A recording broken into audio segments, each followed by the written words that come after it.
Well, hey guys, Scott with BWSR Bushcraft. Just do a little quick segment here on the compost bin. It's actually sunk down in the last couple of weeks. This is the one I've been adding the Calvin water to. And today, I'm going to toss in a recently harvested wheatgrass mat. I'll come back in and turn that in later. It's cold out here. And the wind is blowing probably about 3-5 miles an hour, so it's pretty chilly. But at any rate, if you haven't seen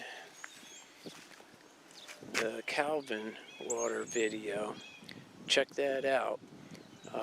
It will really help your compost pile.